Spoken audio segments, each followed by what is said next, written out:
My channel. आज की video में आपके साथ शेयर करने वाली हूँ कटोरी ब्लाउज। कटोरी ब्लाउज का फुल डिटेल कटिंग कैसे करते हैं, कैसे उसका गला भी डालते हैं, यहाँ से जो कटोरी का शेप होता है वो कैसे आता है, यहाँ पर जो हमें कटोरी सेट करनी होती है वो 32 पर कितनी करनी होती है, 36 पर कितनी करनी होती है और 40 पर कितनी करनी होती है, मैं आपको इसके बारे में बताने वाली हूँ। इसके साथ साथ जो हम कटोरी ब्लाउज बनाते हैं उसमें जो प्लेट्स होती है, यहाँ की जो एक डार्ट रहती है वो हमें नहीं पता रहता है हमें कितनी रखनी है, मैं उसके बारे में बहुत डिटेल से बताने वाली हूँ।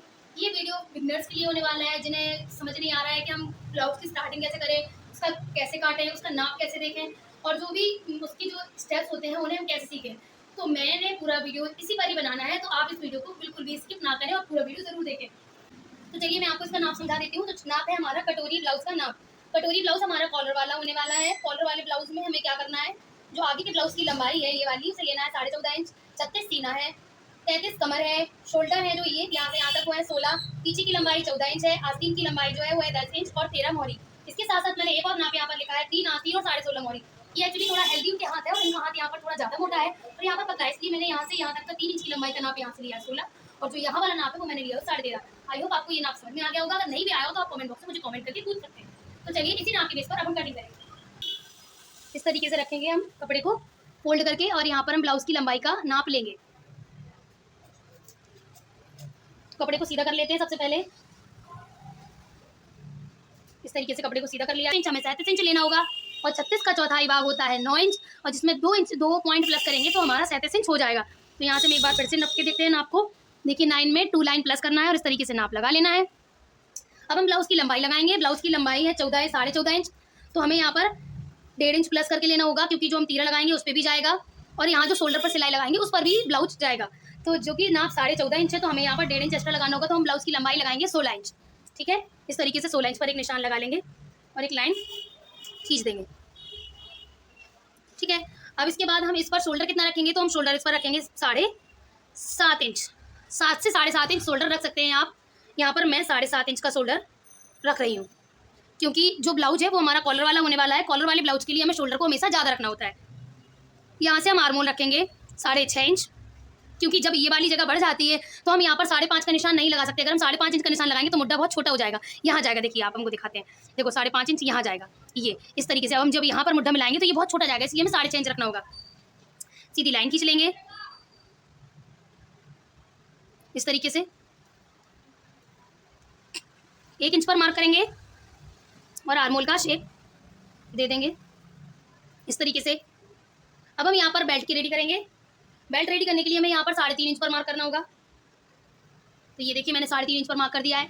यहाँ पर हम 2.5 इंच पर मार्क करेंगे और एक सीधी लाइन खींच देंगे इस तरीके से।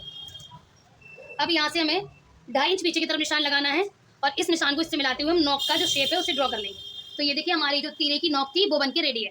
इसके बाद अब हम यहाँ पर चोली ड्रॉ करेंगे। चोली ड्रॉ करने से पहले हम गले का निशान लगा लेते हैं। ठीक है, तो गले का निशान लगाएंगे। गला हमें रखना है यहाँ पर वो रखते हैं हम यहाँ पर 7 इंच और जो गले की चौड़ाई है उसे रखेंगे 3.25 इंच क्योंकि ये कॉलर वाला ब्लाउज है तो इसकी लंबाई मैंने रख दी है यहाँ पर 3.25 इंच, 2.75 3.25 इंच पर लगाएंगे और इस तरीके से एक बॉक्स रेडी कर लेंगे। अब हम यहाँ पर गोलाकार शेप को दे देंगे, गोलाकार। इस तरीके से हमारा गला भी ड्रॉ हो चुका है। अब हमें यहाँ पर चोली लेना होगी। अगर हमारा ब्लाउज 36 साइज का है तो हम यहाँ पर 5 या 5.25 इंच का चोली ले सकते हैं, लेकिन वहीं अगर हमारा ब्लाउज 32 सीने का है तो हम यहाँ पर जो चोली का नाप होगा उसको हम 4.5 से 5 के बीच में ले सकते हैं। 4.5 जबकि बेस्ट रहेगा उसके लिए, लेकिन अभी मेरा यहाँ पर नाप 36 इंच है तो यहाँ पर मेरा जो चोली का नाप है वो 5 रहेगा। यहाँ पर जो हम 36 का नाप है उस पर हम लगाएंगे 5.5 इंच। उसी नाप को हम यहाँ पर दोबारा लेंगे 5.5 इंच, बिल्कुल सीधा सीधा इस तरीके से एक सीधी लाइन खींच देंगे इस तरीके से। ठीक है, अभी हमें यहाँ पर गोलाई की तरफ जो नाप लेना है वो लगाना है। तो काफ़ी लोगों का डाउट रहता है यहाँ पर जो गले का जो नाप रहता है वो कितना लगाएं। तो यहाँ पर हम 2.5 इंच पर या फिर 2 इंच पर 2 तरीके से हम यहाँ पर निशान लगा सकते हैं। ये अंदाज के तौर पर ही रहता है, इसमें हमें ज़्यादा घटबड़ की गुंजाइश नहीं होती है। तो यहाँ पर हम 2 इंच पर निशान लगाएंगे और इस निशान को इस निशान से मिला देंगे। तो ये देखिए जो हमने बॉक्स बनाया है इस बॉक्स पर हमने इस तरीके से निशान लगा लिया है। ठीक है, आगे की जो गोलाई देनी है पहले हम उस गोलाई को देंगे, फिर हम इस निशान को लगाएंगे। ये वाले निशान को नहीं लगाना है। तो पहले हम यहाँ पर गोलाई देंगे आगे की तरफ, 1/2 इंच पर अंदर की तरफ मार्क करना है और एक लाइन ड्रॉ करके अंदर की तरफ हम इसको कर लेंगे, जिसे हम कहते हैं फ्रंट की छटाई। ठीक है, इस तरीके से बॉक्स बनाया और ये हमने फ्रंट की छटाई कर दी। ठीक है, अब हम यहाँ पर लेंगे 2.5 इंच पर निशान, ये जो 2.5 इंच का निशान लेना था वो मैं फ्रंट का क्रॉस नाप कर ही लेना था। मैं यहाँ पर आपको बहुत आसान तरीके से समझा रही हूँ, इससे आपको बहुत जल्दी समझ में आ जाएगा। तो इस तरीके से हमने ये निशान लगाया। अब हम यहाँ पर जो शेप देना था वो शेप हम इस तरीके से दे देंगे। तो ये देखिए हमारी चोली बनकर तैयार हो गई। अब हम चोली पर प्लेट लगाएंगे। तो यहाँ पर हमें 2 इंच पर एक निशान लगाना है। यहाँ पर हमें पहले जो भी चोली है हमारी उसका हाफ करेंगे, फीते को इस तरीके से रखेंगे 5.5 पर और हाफ कर देंगे। तो हमें निशान अपना यहाँ पर मिला, ठीक है। ये इसका जस्ट आधा होता है। इसके बाद 2 इंच पर निशान लगाएंगे इस तरीके से। हमने जो ड्राफ्टिंग बनाई है हम उस पर कटिंग कर लेते हैं।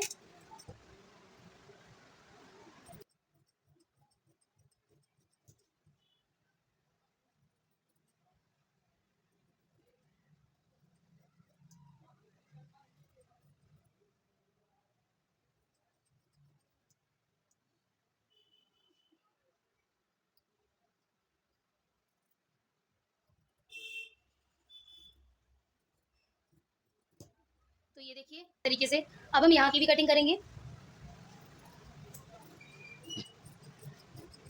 तो ये हमारी तीरा पट्टी रेडी हो गई है। हम यहाँ से चोली की कटिंग कर लेंगे। ये चोली की भी कटिंग हो चुकी है। तो इस तरीके से हमारी चोली की कटिंग हो चुकी है। अब हम चोली को, जो सबसे इंपॉर्टेंट काम है चोली का, अब हम वो बनाना सीखेंगे। तो मैं इसको क्रॉस पट्टी को और तीरे को अलग कर देती हूँ। और अब हम लेते हैं अलग से कपड़ा एक्स्ट्रा। इस तरीके से कपड़े को रखना है और अपनी जो चोली है जो हमने कटिंग की है उसको इस तरीके से रख देंगे, ठीक है। इस तरीके से रख देंगे।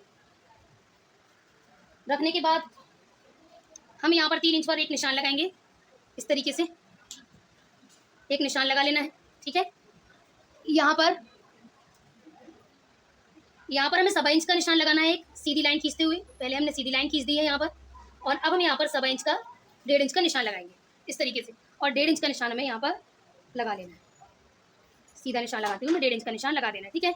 अब हम जो यहाँ पर जो गोलाई है इसको इस तरीके से हम प्रेस करेंगे, प्रेस करके सीधा कर देंगे।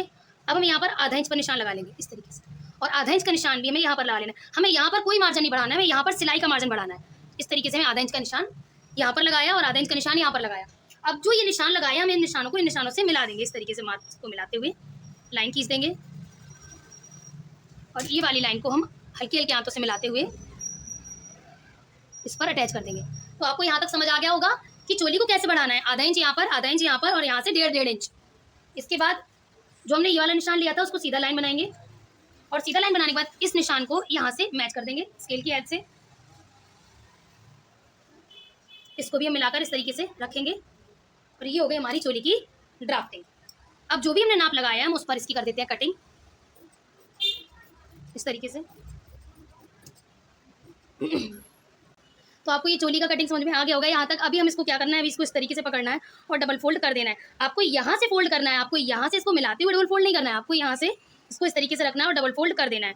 अभी जो आपका यहाँ पर एक्स्ट्रा बच रहा है उसे हम हल्का सा कटिंग कर देंगे, और यहाँ पर हमें आधा इंच का बचा रहना चाहिए। यहाँ पर आधा इंच, ये थोड़ा ज़्यादा था इसलिए मैंने इसको कट कर दिया है।